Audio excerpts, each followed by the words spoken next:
If you're feeling stuck or frustrated because you haven't made a lot of progress this year, just do not panic. In this video, my guest today, Imogen Roy, strategy coach, will actually unveil the secret to successful goal setting. She will also walk us through how to create a successful action plan. When you follow her method, you will see that life becomes more manageable, that you're actually making progress, and that you're happier and more in tune with yourself. I highly recommend you guys to stick around till the end of the video. You will learn so much from Imogen. I personally learned so much about goal setting, and I love Imogen's approach, so I highly recommend you guys to stick around till the end of the video. Plus, you will get a chance to see how to actually do the exercise that could probably change your life in 2020. If you haven't done so already, make sure to subscribe to my channel and also hit the like button so that I know that you like this type of content and that I should make more of them. Welcome, Imogen. Thank you so much for being here today. Pleasure. So before we get started, you're gonna walk us through setting goals for the new year and actually committing ourselves to making them happen. So before we start setting those goals, what is the one or the things that we need to be aware of? Okay, so a few things here. My approach to goal setting is a bit unusual. It's maybe a bit counterintuitive, because I believe that really the purpose of goal setting is for us to get clear on what we truly deeply desire. So not like a nice to have, or we should do this, or we must do this to be successful. It's really a process that allows us to tap into really who we are and what we want. So the things to watch out for in goal setting is to try and erase the sort of external pressure or the noise of our culture, to make sure we're not putting things down that we think we should do or must do based on what other people are doing. Another thing that we need to watch out for is giving ourselves too many goals. I see it a lot. And it goes back to the point about not necessarily being clear on what we want, is people writing down maybe 5, 7, 10 goals they want to achieve in the year ahead, and it's just too much. And if you have too many goals, you just don't give yourself a fighting chance of getting there. So once you have those 1 or 2 goals of the year, how do you make sure that you're actually going to achieve them and achieve them? Such a good question. Well, I would say this all starts with knowing yourself really well, because we all have different motivators, we all have different life-work balances, we all have different constraints, and you need to understand what you're up against in order to give yourself the right support structure. So for instance, some of my clients, they have very, very busy lives, family priorities, etc. And what they struggle with is staying focused. What they struggle with is actually carving out time for themselves to work on the things that are most important to them. They're really good at helping everyone else and making sure everyone else's priorities are taken care of, but they're less good at working on their own goals. So for them, the challenge is how can they create a support system that carves out that time and blocks it so no one else can touch it.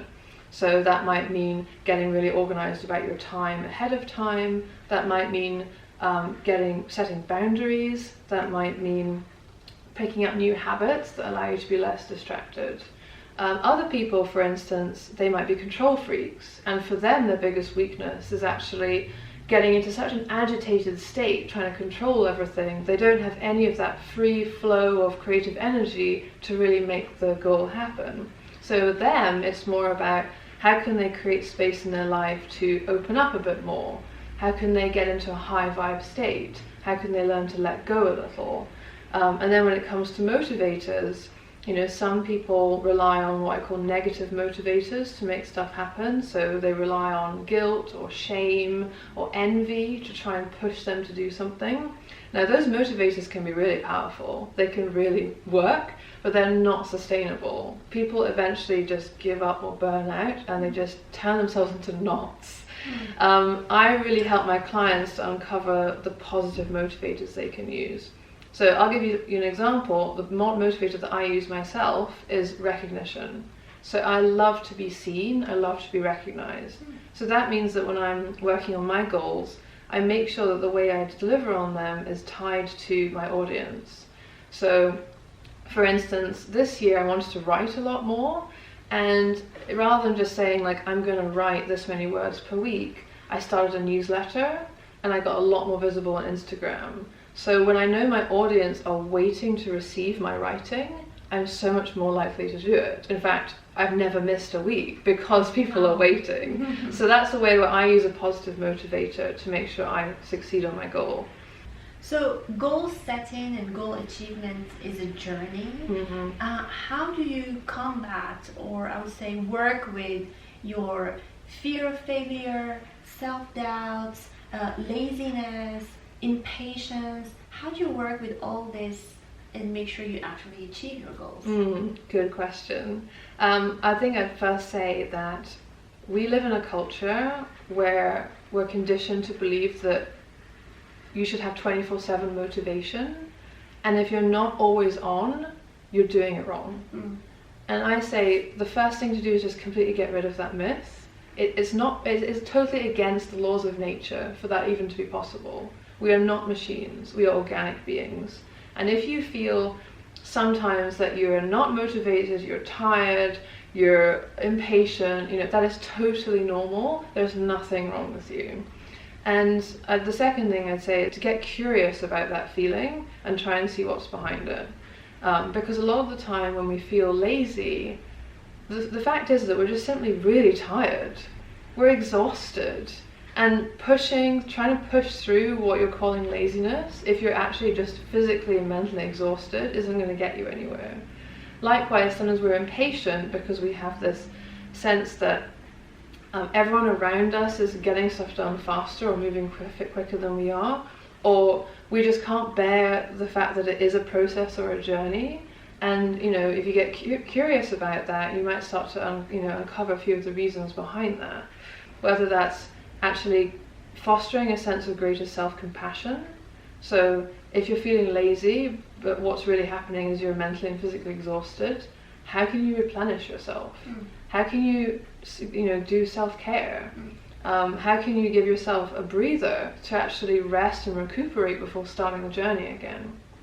And likewise, if you find yourself procrastinating or getting distracted, is thinking, okay, am I actually in an environment that is conducive to me working on my goal, or is my environment full of distractions? A lot of it is about loving yourself enough to give you what you need to make it happen. Sometimes that means actually extending a timeline. A client will come to me and they've given themselves an insane timeline to achieve something which is just physically not possible, and the love comes into actually giving themselves a good chance of making it happen, and setting boundaries and creating a system, whether that's a morning routine, an evening routine, asking their partner to take over a mental load. This is why I call it life and business coaching, because everything is interlinked. But sometimes I get some messages in DM from some of the guys in my community, and they're like, Safaa, I've tried everything, nothing is working, I'm beating myself up, I'm not making any progress. So when you reach that point of frustration and making zero progress, what are your recommendations? Okay, that's an interesting one. I would say that if we find ourselves really stuck and we've just totally lost momentum, there's probably a few things at play. One could be simply that you don't know how to move forward, and you don't have the knowledge or the tools or the strategy to make it happen. The second could be is that you've been given a strategy or you have tools, but they're maybe not the right ones for you. We're all so uniquely different, and a lot of these gurus who share their kind of blueprints and how-tos, etc., they don't take into account that while it may have worked really well for them, it might not work for everyone. And thirdly, I really believe that if we're not 100% clear on what we truly want, and we have, our goals are actually associated with that, it is really, really hard to work towards something you don't 100% believe in. I would say if you find yourself like an impasse where just you just cannot move forward, I would say seek support. Whether, you know, just speaking with someone who is on a similar journey to you, or maybe even looking to hire a coach or to join a community of people who are working towards something similar, because sometimes the way we've been doing things isn't the right way for us. It doesn't mean there's not a way out there. Let's talk practical things. You have this clarity, you know what your goals are, you're in tune with yourself, you're feeling good. How do you make sure that you're set up for success every single day? Great question. Okay, I know that all time is not created equal. But I think in a 24/7 kind of society, we forget that. Now, I often find people using their best, most valuable time, so the time in the day when they naturally have the most energy, or they have the most mental clarity, or, you know, they just feel really good, for busy work or nonsense. You know, there's a lot of research been done on circadian rhythms. That shows us that, you know, the human biological rhythm is not consistent. There are peaks, there are troughs. Beyond that as well, if you're a woman and you menstruate, there's also the menstrual cycle, where you have moments, you know, one week where you're feeling really, you know, on fire, and other weeks where you're not feeling so good.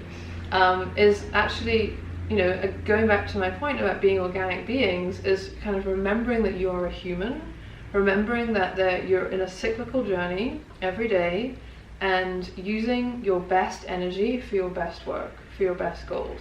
Me personally, I work on my own goals in the best times of the day. I do not give those times to my clients. So I know that I do my best work kind of between 9 a.m. and 11 a.m. So I do not do morning meetings. So what do you do? I work towards my goals. So whether that's working on my book, or working on my content, so that's or creativity, you know, anything that requires creativity from you, you would do it. Yeah, or just a lot of energy. I tend to do my biggest goal, which will require the most energy from me, on Monday mornings. So I would encourage you to track your energy throughout the day. And see, like, when are you feeling really good, when do things feel easy, when do things feel harder. Generally that tends to be after lunch. We have that after lunch slump. Woe betide anyone trying to set an important meeting or go into a sales call at 1:30 p.m. after a large lunch. And to prioritize working on your goals. I see, you know, a lot of us work on our goals kind of in between client work, sort of trying to snatch out times in the day.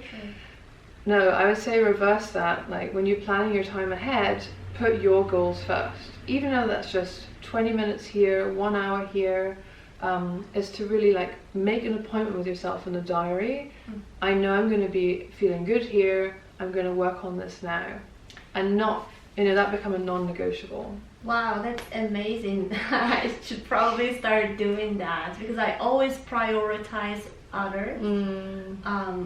You know, when it comes to, like, my personal goals, I'm always, like, giving the best to others, to my clients, even to my students at university. And sometimes, being an introvert, I feel myself, like, so drained after these meetings, and I don't have any energy, and I'm like, I'm giving everything. Like, I have nothing left. And I've done that my whole life, until I had a major health issue, and I knew I just couldn't go on like this. Now I could experience it for myself, that when my cup is full, I have so much more to give to others. If I let my cup run dry, I can no longer give. Wow, that's a huge takeaway, guys. If you have been working really hard, not seeing any results in your life, so definitely try giving a chance. Try taking care of yourself first and see what happens. We always talk about self-care, but we don't actually take it very seriously. But I think you just made a very important point.